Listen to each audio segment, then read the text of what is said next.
얼마 전에 그 차이자매가 필름 카메라를 가져와서 저희를 사진을 한번 찍어준 적이 있습니다.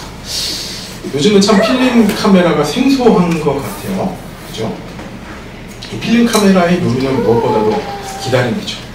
일단은 찍고 나서 필름을 다 쓸 때까지 사진을 확인할 수가 없어요. 다 찍었다고 해서 곧바로 확인할 수 있는 것이 아니라 사진관에 맡겨야 되죠. 보통 인화를 하는데 한 2일 정도, 3일 정도 시간이 걸렸던 것 같습니다. 그래서 어느 순간 45분 인화, 17분 인화 이런 사진관이 이제 점점 많이 생겨났어요. 그럴 때는 엄청난 혁명이었죠. 야, 사진을 필름을 17분 만에 찾는다고? 그런 이제 센세이션이었어요. 그래서 우리 성도님들은 여러분 이제 예전을 떠올려 보시면 필름하면 어떤 브랜드가 가장 많이 떠오르십니까? 코닥, 그죠? 코닥이 제일 유명하죠. 코닥은 이 130년의 역사를 가진 회사라고 합니다. 전성기 때는 이 미국 필름 시장의 한 90% 정도를 장악을 했다고요. 근데 안타깝게도 코닥은요, 2012년도에 파산 보고 신청을 하게 되었다고 합니다. 왜일까요? 뭘 때문에 그럴까요? 디지털 카메라 때문일 겁니다. 사진은 이제 기다리는 게 아니라 찍자마자 확인을 하는 것이 묘미가 된 것으로 바뀌게 된 거죠. 보통 이렇게 찍은 다음에 봐봐봐 내 얼굴 확인하고 이제 그런 것이 이제 사진이 된 거예요. 그래서 더 이상 필름 카메라를 찾을 일이 없게 된 거예요. 여기서 재미있는 에피소드를 한 가지 말씀드리면, 여러분 디지털 카메라를 어느 회사에서 가장 먼저 발명을 했을까요? 그게 바로 코닥이라는 겁니다. 그것도 무려 1975년에 개발을 했다고 합니다. 아마 어떤 선택의 기로에 서 있었겠죠. 필름 개발을 계속할 것인가, 디지털 카메라로의 전환을 할 것인가 고민했겠죠. 그런데 당시에 필름 카메라의 이 필름의 이 판매량이 너무 많으니까 디지털 카메라를 선택을 할 수 없었던 겁니다. 결국에 디지털 카메라보다 필름에 주력한 거예요. 그러다가 결국 시대의 흐름을 읽지 못하고 파산에 이른 것이죠. 필름하면 코닥, 무조건 대부분 코닥을 썼던 그 이제 시절이 그렇게 오래되지 않았는데, 이제는 아이들은 필름이 뭔지도 모를 거예요. 혹시 필름 본 적 있어요? 우리 예술이? 없죠? 코닥이라는 브랜드 들어봤어요? 못 들어봤죠. 그런 시대가, 그런 세상이 되어버린 겁니다. 아마도 요즘은요, 이 코닥을요, 이제 필름이라기보다는 의류 브랜드? 뭐 그 정도로 생각하지 않을까라는 생각이 들어요. 참 재밌죠? 어떻게 보면 온 세상을 제패했던 브랜드가 이제는 옛날 이야기, 아련한 옛날 이야기로만 존재를 하는 겁니다. 사실 코닥만 그런 것이 아니죠. 우리 번화했던 구도심이라든지 뭐 만화대여점, 비디오 가게, 그리고 제가 좋아했던 mp3 브랜드인 아이리버, 뭐 이런 것들 또한 아련한 옛날 이야기가, 한때는 이 아이리버가 뭐 애플을 등가할 수 있는 mp3다라는 그런 이제 평가를 받았던 적이 있는데, 제가 좀 이렇게 좀 뭐라고 애틋했다고 해서 그 뭐라 해야 될까, 칫솔 살균기를 만들고 있는 거예요, 아이리버에서. 옛날 이야기가 된 거죠. 아련한 이야기가 된 거죠. 그런데요, 이런 마음, 이 아련함이라든지 옛날 기억 속에만 존재하는 그런 이야기라든지 이런 것이요, 오늘 본문에 등장하는 요한에게도 있었을 거라는 것이죠. 아마도 요한에게는요, 필름, mp3 이런 것이 아니라 교회가 그랬을 거예요. 교회가. 이런 질문이 요한의 마음속에 있었을 거라는 것이죠. 예수님의 교회도, 주님의 교회도 결국 이런 세상의 것들처럼 사라져버릴 것인가? 교회도 결국 이렇게 사라지고 마는 것인가? 왜 이런 마음이 들었을까요? 우리 사도행전 말씀을 한번 생각해 보도록 하겠습니다. 예수님께서 승천하신 직후입니다. 너희는 기다려서 성령을 받으라 라고 예수님께서 말씀하셨어요. 그래서 제자들이 기도하면서 기다리고 있었습니다. 그런데 얼마 후에 진짜 성령이 임한 거예요. 정말 불같은 성령이 임하니까 이 120명의 그 제자들이 정말 뜨겁게 그 성령의 능력으로 복음을 전하며 나아갔던 거예요. 그 가운데 베드로가 설교했더니 몇 명씩 회개했습니까? 3,000명씩, 5,000명씩 회개하는 역사가 일어났을 겁니다. 그리고 얼마 지나지 않아서 스데반이 순교를 했는데 그 순교로 말미암아 예루살렘에 엄청난 핍박이 임했죠. 그래서 성도들이 예루살렘을 떠나 뿔뿔이 흩어질 수밖에 없었습니다. 여기서 끝인 줄 알았어요. 그렇지만 이 흩어진 성도들이 무엇을 했습니까? 복음을 전한 거예요. 그랬더니 예루살렘에서만 복음이 전해졌던 것이 아니라 뭐 전국 각지에서, 전국이 아니라 온 세계를 넘나들면서 복음이 이렇게 널리 전파가 됐던 겁니다. 이때를 계기로, 스데반의 핍박을 계기로, 스데반의 순교를 계기로 엄청난 부흥이 일어난 거예요. 세계 각지에서 부흥이 일어난 겁니다. 당시 제자들은 그런 생각을 했겠죠. 뭔가 일어나겠다. 예수님께서 말씀하셨던 하나님의 나라가 이런 것이구나. 그때 예수님께서 말씀하셨던 저자씨, 그것이 이것에 대한 말씀이구나. 정말 널리 퍼져나가는구나. 전 세계가 다 예수님을 믿는 나라가 되고 예수님이 다시 오신다 하셨으니 정말로 오래 지나지 않아서 예수님께서 다시 오시겠구나 라고 생각했던 것이 사도행전 당시의 제자들의 모습일 겁니다. 그러나 그 이후에 시간이 지났습니다. 몇십 년이 지났습니다. 그런데 그렇게 왕성하던 교회가, 그리고 생명을 내걸고 복음을 전하던 교회가 그렇게 믿음 생활을 신실하게 하는 사람들이 10년, 20년, 30년, 40년 지나면서 하나 둘씩 떨어져 나가기 시작합니다. 그러면서 교회들이 생명력을 잃기 시작했습니다. 게다가 예전과는 비교할 수도 없는 그런 엄청난 핍박이 임한 거예요. 이제 당시 로마 황제가 도미티안이라는 황제인데 정말 가장 악랄하게 핍박했던 황제로 유명한 황제예요. 그래서 이때 이 핍박에 많은 교회들이 무너지고 많은 성도들이 예수님을 떠난 거예요. 그럼에도 이 사도 요한은요, 자신의 자리를 끝까지 지켰습니다. 그러다가 결국에 반모섬에 잡혀서 유배를 온 거예요. 아마도 나이가 많은 노년의 그런 요한이지만 아마 이 도미티안 황제도 조금 부담이 됐을 거예요.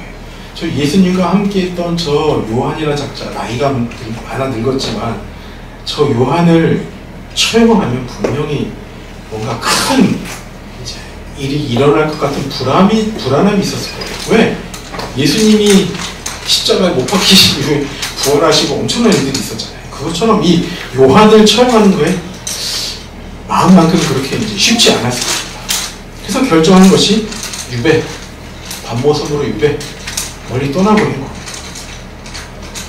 그렇게 요한은요, 인생의 마지막을, 인생의 노년을 반모섬에서 유배 생활을 하면서 보내고 있었다. 여러분이 요한이라면 어떤 생각이 드실 것 같습니까?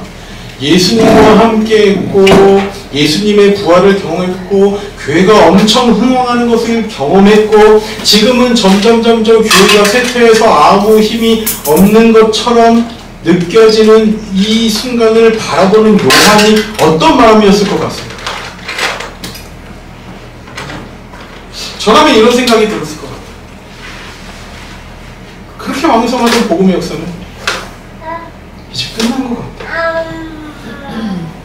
금방 땅끝까지 확장해 갈 수 있을 줄 알았는데 당당하던 교회의 모습은 전부 다 사라지고 없다. 이제 간간히 들려오는 소식은 이 교회도 넘어갔다, 저 교회도 넘어갔다, 정말 신실하게 예수님을 믿고 선신했던 그 교회 지도자 누구누구도 예수님을 떠났다. 이런 소식들만 가득하다. 지금까지 우리가 뭐에 홀렸던 것일까? 우리가 경험했던 그 성령은 진짜일까? 애초부터 아무것도 아니었던 것 아닐까? 뭔가 그냥 분위기에 휩싸여서 우리가 이렇게 여기까지 왔던 것 아닐까? 그러다 결국 이대로 여행은 사라지고 예수님을 믿는 사람들은 아무도 없게 되고 그 모든 발자취들은 사라지는 것 아닐까? 이렇게 생각을 해도 이상하지 않은 상황인 것이죠. 자, 그런 날이 계속 되던 때의 어느 날입니다. 절망적이고 부정적인 생각들만 자신의 머리로 점점 채워가던 그 어느 날, 10절에서는 이 날을 주의 날이라고 표현하고 있습니다. 아마 예배를 준비했던 날일 수도 있고요, 혼자 기도하기 위한 그런 날일 수도 있고요. 어쨌든 이 날을 주의 날이라고 기억을 하고 있습니다. 정말로 예상치도 못했던 그날, 어느 날 갑자기 성령님의 놀라운 임재의 경험을 하게 되면서 뒤를 돌아보게 됩니다. 그 뒤에 바로 예수님이 계셨던 겁니다. 예수님. 어떤 때? 어떤 때입니까? 모든 것이 꺼져가던 그날. 어떤 때?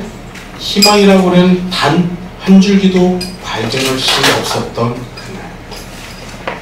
어떤 때? 과연 교회가 이제는 끝이 아닌가라는 절망스러운 생각이 가져가던 그때. 그때에 예수님이 나타나셨다는 거예요. 과연 예수님께서 나타나셔서 무슨 말씀을 하셨을까요? 이 절망적인 생각들이 가득 찬 요한에게 예수님께서는 무슨 말씀을 하셨을까요? 오늘 말씀이 이에 대한 말씀입니다. 과연 가장 절망적인 순간에 나타나셔서 예수님께서 하신 말씀은 무엇인지에 대해서, 그리고 이것을 통해서 우리는 무엇을 깨달을 수 있는지에 대해서 함께 살펴보도록 하겠습니다. 자, 첫 번째 메시지입니다. 첫 번째 메시지 다 함께 읽어볼게요. 자, 시작. 네, 말씀하신다. 자, 그런데 참 상황이 재미있습니다. 요한에게 딱 나타나셨어요. 갑자기 이제 요한이 이제 주의 날 그렇게 있었는데 뒤에서 성령의 임재가 느껴져서 뒤를 확 돌아봤는데 왜 예수님께서 무슨 말씀을 하셨는가? 가장 처음 하시는 말씀이 요한아, 외로웠지? 고생 많았지? 너 이제 끝난 것 같았지?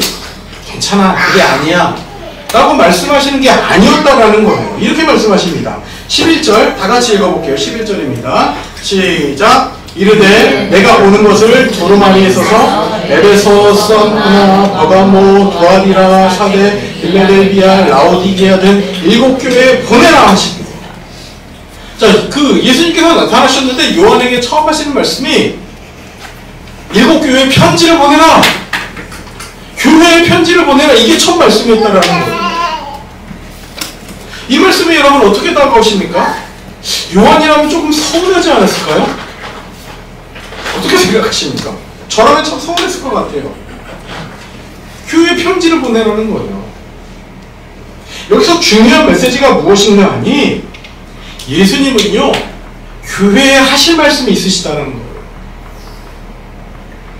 즉 예수님은 요한에게 개인적인 위로를 전하기 위해서, 개인적인 만남을 위해서 오신 것이 아니라 교회의 말씀을 전하기 위해서 오셨다는 겁니다. 예수님은 교회를 통해서 메시지를 전하신다는 거예요. 예수님은 교회에 하실 말씀이 있으시다는 겁니다. 이게 중요한 메시지입니다. 그럼 여기서 우리가 질문 한 가지 가지고 있어야 돼요. 과연 예수님은 교회에 말씀을 하실 분인가?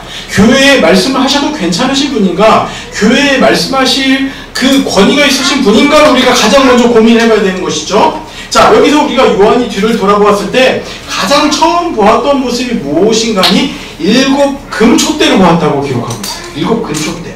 12절 보시면, 12절 제가 읽을게요. 몸을 돌이켜 나에게 말한 음성을 알아보려고 돌이킬 때에 7 금촛대를 보았는데, 금촛대를 보았다는 겁니다. 13절 앞부분에 보시면 촛대 사이에 인자 같은 이가 발에 끌리는 옷을 입고 라고 기록하고 있어요. 그 촛대 사이에 인자 같은 이, 즉 예수님이 발에 끌리는 옷을 입고 계시다라는 겁니다. 이 의미가 무엇인가 하면 우리 20절 말씀 같이 읽어볼게요. 20절 시작. 내가 본 것은 내 오른손에 7변의 비밀과 또 7 금촛대라. 이 7변은 7 교회의 사자요 7 촛대는 7 교회니라. 특별은 일곱 교회의 사자예요. 일곱 촛대는 뭐라고요? 일곱 촛대는 뭐라고요? 일곱 교회라는 거예요. 즉 촛대가 교회라는 겁니다. 가장 먼저 요한의 눈에 들어온 게 촛대였는데 이 촛대가 교회이고 그 교회 사이에 예수님께서 계시다라는 거예요. 즉 예수님은 교회의 사자들을 통해서 그리고 교회의 사자들과 함께 교회의 사회를 거니시며 그 가운데 각각의 교회에게 특별히 일곱 교회에게 구체적인 메시지를 전하시는데 그 예수님의 모습이 어떠한가 하니 요한에게 보여주셨던 그 모습이 교회의 주인이신 모습이라는 거예요.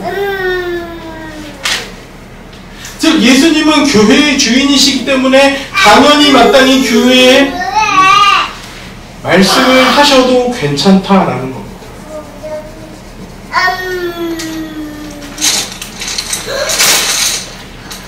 예수님은 교회의 주인이십니다. 그렇기 때문에 교회에 말씀을 전하시는데 교회에게 말씀을 전하신다는 거예요. 여러분 이 예수님이 교회의 주인이시라는 사실 우리에게 두 가지 중요한 메시지를 주고 있습니다. 첫 번째는요. 경고예요. 경고. 자, 예수님이 교회의 주인이시다. 이것은 경고라는 거예요. 경고. 예수님이 교회의 주인이시기 때문에 그 누구도 교회에서 주인 행세를 해서는 안 된다는 겁니다. 교회는 투표에서 표를 많이 얻은 사람이 주인도 아니고 전도를 많이 했다고 해서 주인이 아니고 헌금을 많이 했다고 해서 주인이 아니라는 거예요. 예수님이 주인이라는 겁니다. 우리는 이 사실을 기억해야 되는 것이죠. 근데 참 감사한 것이 여기 있는 분들은 그 누구도 주인 행세를 하려고 하지 않으시는 것 같아요. 이 교회에서. 뭐 그럴만도 하죠. 그런 건덕지가 없는 교회의 모습처럼 보이기도 하기 때문인 것이죠. 자, 그럼 그렇다고 해서 예수님이 교회의 주인이라는 사실이 우리에게 경고를 해주는데 그 경고에서 우리가 자유로운가? 우리 교회가 가진 것이 없다고 해서 이 경고에서 자유로운가? 우리가 진지하게 서야 하는 질문이 무엇인가 하면 과연 우리는 예수님을 교회의 주인으로 인정하고 계시고 그렇게 대접하고 있냐라는 것이죠. 여러분 저를 포함해서 우리 모두의 모습이 이 예수님을 교회의 주인으로 인정하며 살고 있습니까? 우리 성도님들, 사랑하는 성도님들, 예수님을 우리 너른생교회의 주인으로 인정하며 살고 계십니까? 그렇게 살고 계세요? 네. 정말로 그렇습니까? 예수님을 정말 이 교회의 주인으로 모시며 살아가고 있으세요? 예수님을 이 너른생교회의 주인으로 인정하고 살고 계세요? 아주 간단하고 쉬운 질문 같지만 이 질문에 대한 응당한 대답을 우리가 가지고 있어야 된다는 거예요. 여러분, 우리 교회의 주인이 예수님이십니까? 우리 교회의 주인이 예수님임을 인정하며 살고 계십니까? 그렇다면 어떻게 인정하고 계십니까? 우리가 다니고 있는 교회의 주인이 이 너른생 교회의 주인이 예수님이라는 거예요. 아멘이십니까? 정말로 그렇게 인정하세요? 여러분은 보잘것없는 우리만의 장소 하나 없는 그런 초라한 교회를 다니는 것이 아니라 예수님이 주인이신 교회를 다니고 있다는 거예요. 아멘이십니까? 아, 정말 우리 교회의 주인은 예수님이지 이 고백을 하며 이 시인을 하며 이것을 인정하며 우리가 살고 있냐는 것이죠.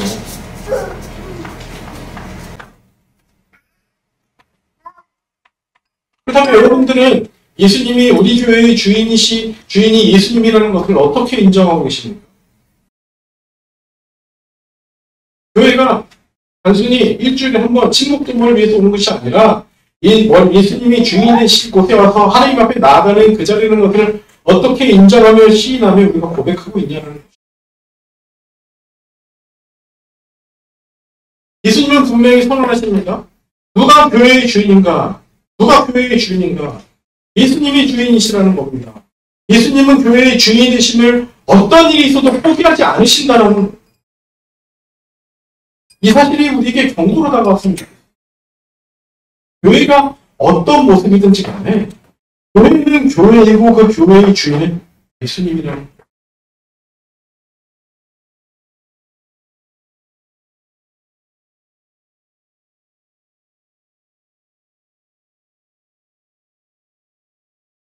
이 사실을 기억하시기 바랍니다.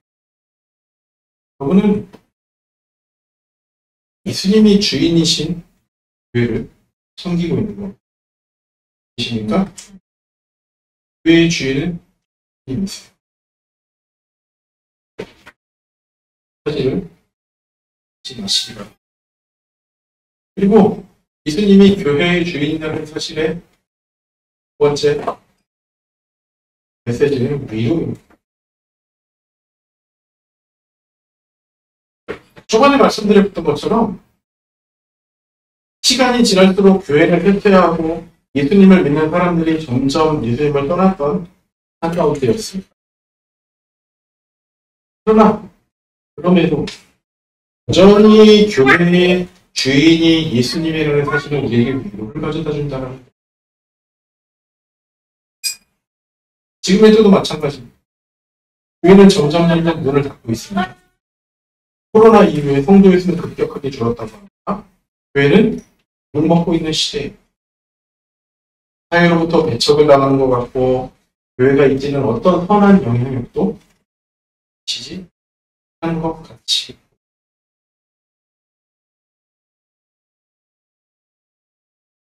그 상황에 우리는 이런 질문이 듭니다.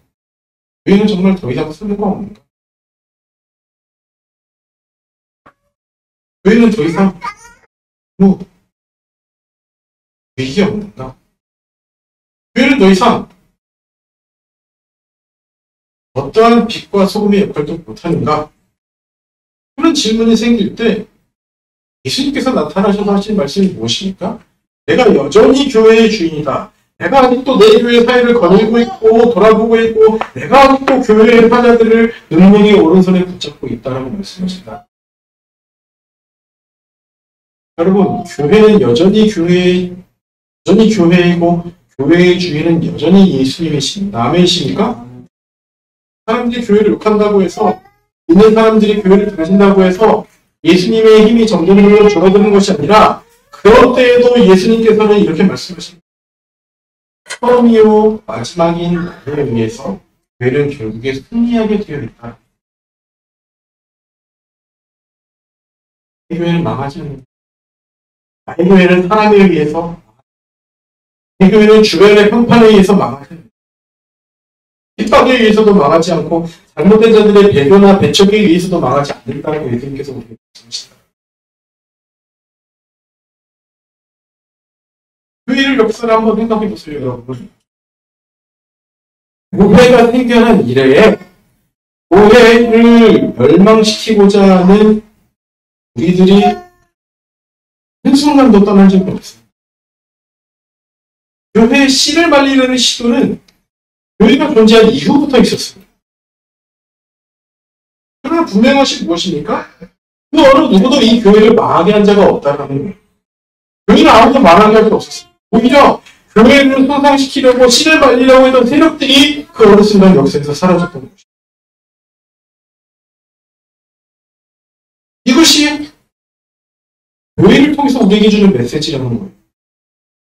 예수님께서 교회의 주인이시기 때문에 그 교회에 속한 우리는 영원한 승리에 동참할 수 있게 됩니다. 결국에 생명 없는 것은 교회 안에 우리라는 거예요. 교회가 멸망하지 않는 것처럼 정말 역사에서 본 것처럼 교회가 멸망하지 않는 것처럼 교회 안에 있는 우리는 결국에 생명을 얻고 위로를 얻고 소망을 얻는다는 것입니다. 아멘이십니까? 이 사실이 우리에게 엄청난 용기요 감동이자 은혜로 다가오기를 소망합니다. 이 메시지가 교회를 통해서 우리에게 주는 메시지가 우리 개개인에게도 전달됐으면 좋겠습니다. 역사 이래 교회를 핍박하면 없애려는 시도는 많이 있었지만 그래도 교회가 여전히 유지된 것처럼 우리에게 있는 그 힘든 부분들이 지금 당장은 우리를 가장 힘들게 하고 우리를 멸망시키려는 것처럼 보이지만 교회의 역사와 같이 최종적으로 소망을 가지고 남는 것은 바로 교회 안에 우리라는 거예요. 그렇기 때문에 교회를 통해서 예수님의 위로가 여러분들에게 전해지는 거예요. 교회를 통해서 말씀하시는 예수님이 그 예수님의 말씀이 교회를 통해서 여러분들에게 전달되게 와. 아멘이십니까? 교회가 그만큼 위대한 거예요. 교회가 그만큼 생명력이 있는 겁니다. 이 사실 꼭 기억하시고.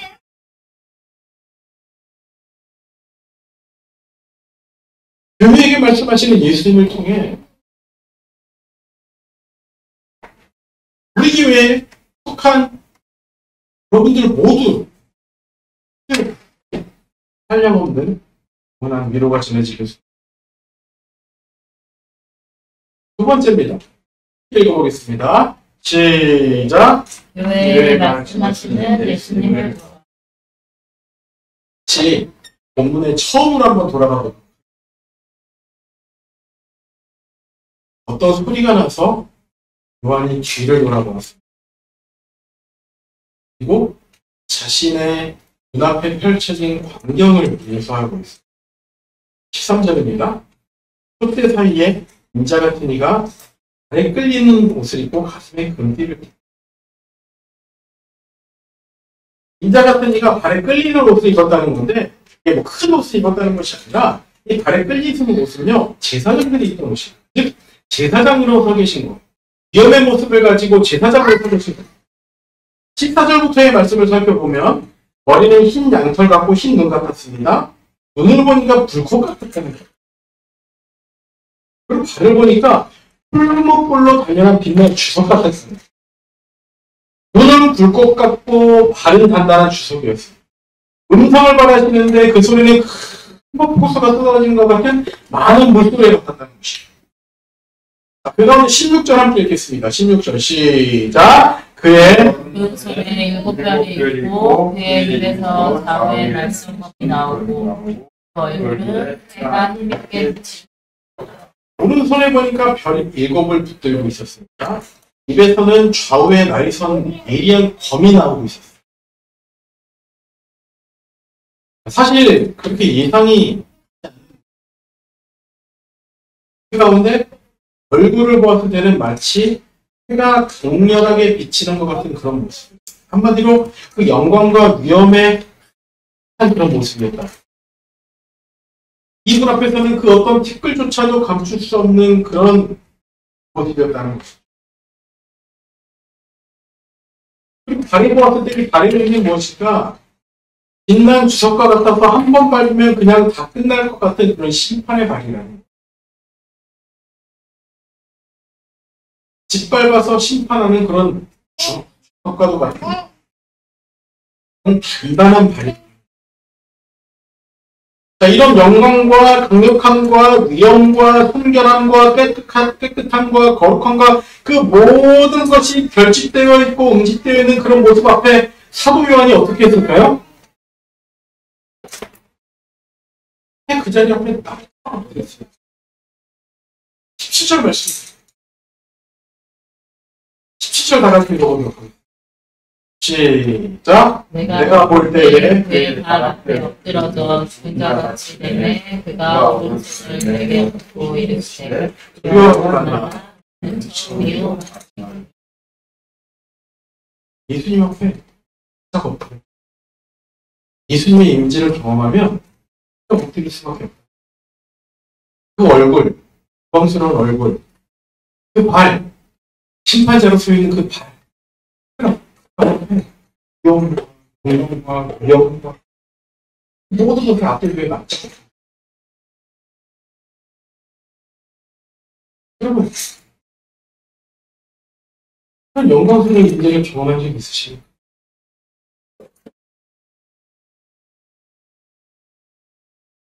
그 영광스러운 임재가 교회를 통해서 우리에게 있는가?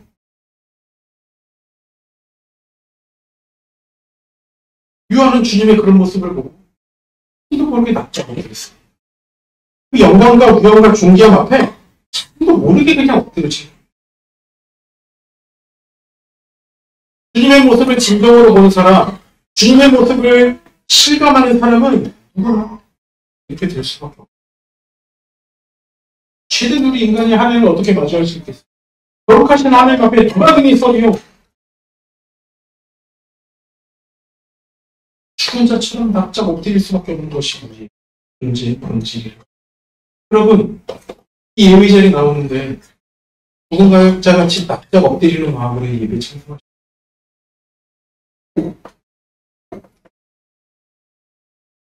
이 예배 자리가 그렇게 주님 앞에 납작 엎드리는 자리. 요한은 그렇게 납작 엎드렸다라는 거예요. 우리 성도님들, 지금 이 자리가 그런 자리예요. 하나님의 임재가 있고 예수님의 충만함이 있고 하나님께 허락하신 이 자리가 예배의 자리인데 이 자리를 요한이 예수님을 만나는 것 같은 그 경외함과 염으로 이 자리에 있느냐는 것이죠. 납작 엎드림이 있느냐는 것이죠. 교회는요, 여러분, 이 기호가 중요한 게 아닙니다. 이 마음이 눈이 안 좋나 그래서 예배를 그래서 예배를 뭐 어설프게 드리는 것이 다른 것이 아니라 예배는 예배입니다. 그 하나님 옆에 서는 자리가 예배라는 거예요.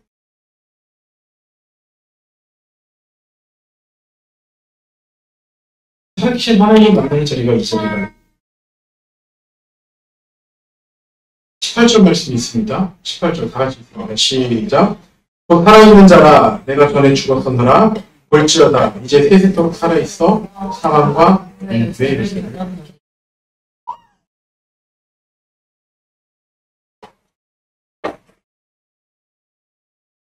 살아계시다는 살아계신 분이 우리 예배를 받으시고 그러나 그냥 살아계신 분이 아니라 죽었다 살아나신 분이다. 왜요? 세상 사람들은 죽음의 끝이라고 믿어요. 그러나 죽음의 권세를 이기시고 물리치신 분이 바로 우리 예수님입니다. 이것조차도 우리를 소망 메시지로 다가오며 우리 머리로는 죽음이 끝이지만 그 죽음을 능가하신 분이 바로 우리의 예배의 자리에 계신 예수님입니다. 교회에 말씀하시는 예수님입니다. 그 17절에 있는 처음과 마지막이라는 말씀은 어떤 의미입니까? 시작한 분도 예수님이시요 끝내시는 분도 예수님이라는 이 말이 마라톤의 출발점에서 땅 보고 있다가 42.19km를 차로 가서 거기서 결승점에 기다리시는 분이 아니라 42.19km를 같이 동행하시는 분이 바로 예수님입니다. 얼마 전에 우리 예슬이가 입원을 했었어요. 근데 입원했을 때 보호자인 같이가 입원 수속을 해봐요. 병원에서 알아서 퇴원해주겠지 하고서 입원 기간에는 아무것도 하지 않다가 병원에서 연락이 옵니다. 몇 월며칠 퇴원입니다. 그래 가서 그럼 그날 가서 퇴원 수속을 밟으면 되겠구나. 입원 수속과 퇴원 수속만 받는 것, 그것이 여러분 무엇의 모습입니까? 이번 기간 내내 함께 있는 것이 보호자인 것입니다. 이와 같이 처음이요 마지막이라는 말씀은 시작부터 끝까지 우리와 함께 하신다는 것을 말씀을 주십니다.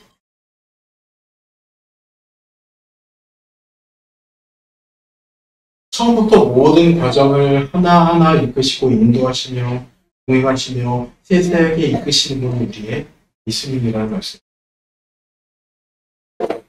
그리고 마지막도 가장 정확하게 인도하실 분이 우리 하나님이심을 고백하십니다.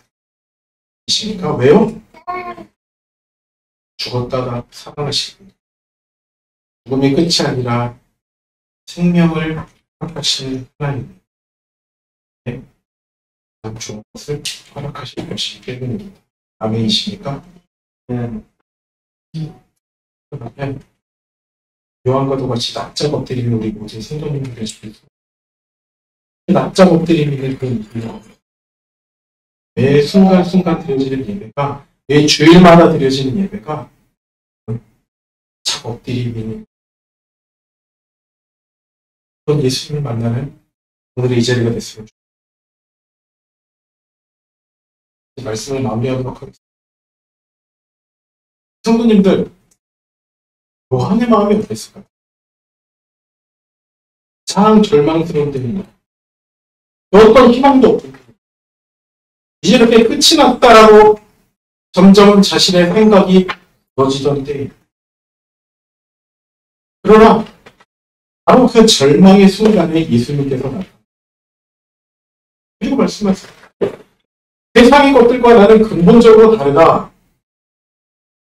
세상의 것들은 유한하지만 내 교회는 죽음을 이기고 영원히 살아있는 나의 손에 의해 세워져 있다라고 생각합니다.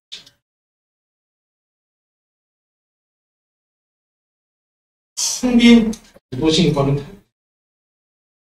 주님은 여전히 교회의 한가운데를 거니시고 잊혀진 어떤 물건들과는 달리 토닥필들과는 달리 주님은 그분의 백성을 능력의 오른손으로 끝까지 붙들고 계시다. 이것이 세상과 하늘의 소망의 결정적인 차이라는 겁니다. 사랑하는 성도님들, 우리는 흔들리고 연약해서 어떤 상황에 계속해서 넘어지고 실망하고 절망합니다. 그래서 우리가 어떻게 해야 됩니까? 그래서 우리에게 필요한 것이 교회라는 거예요. 왜요? 교회의 주인이 바로 예수님입니다. 그리고 예수님께서는 교회를 통해서 우리에게 말씀하시게 됩니다. 그렇지만 우리의 연약함이 어떻습니까? 교회를 통해서 나타나는 가장 연약한 모습이 교회 안에서 우리에게 비춰지기 바랍니다. 그럼에도 불구하고 우리가 위로를 받고 소망을 갖고 용기를 갖는 것은 그럴 때 이 교회가 사람이 주인인 교회가 아니라 예수님이 주인이신 교회이기 때문이라는 거예요. 아멘이십니까? 사람에 의해서 좌지우지되는 교회가 아니라 이 교회는 예수님의 교회다. 예수님이 주인이신 교회다. 하나님이 주인이신 교회다. 이 사실 한 가지만이 우리에게 진리이기 때문에 이 교회를 통해서 우리에게 하나님의 위로와 소망, 예수님의 그 생명 이런 것도 우리에게 전해지겠습니다. 그리고 그럴 때 예수님께서 오셔서 납작 엎드린 요한에게 두려워하지 말라. 오른손을 얹고 말씀하시듯이 우리에게도 오셔서 오른손을 얹고서 두려워하지 말라. 처음같이 내가 계속 살아있는 자다. 말씀하며 하시는 예수님의 음성을 느끼시고 너무 낙심하지 마시기 바랍니다. 너무 비관하지 마시기 바랍니다. 주님이 우리의 교회의 주인이시고 우리는 우리 교회를 통해서 하나님의 인도하심을 결국 교회는 예수님에 의해 세워질 겁니다. 그리고 결국 예수님을 통해서 우리에게 말씀하실 것입니다. 예수님 때문에 우리가 깨끗해질 것입니다. 교회를 통해서 우리는 예수님의 음성을 받을 것입니다. 교회를 통해서 우리는 예수님의 인도하심을 받을 겁니다. 예수님 때문에 우리가 거룩해질 것입니다. 예수님 때문에 우리는 능력을 회복할 것입니다. 그러므로 그때에 엎드려 예수님을 만나 위로를 얻는 모든 성도님들이 되시기를 진심으로 예수님의 교회의 주인 되시기를 잊지 마시고 예수님의 음성을 듣게 되는 모든 은혜를 주시기 바랍니다.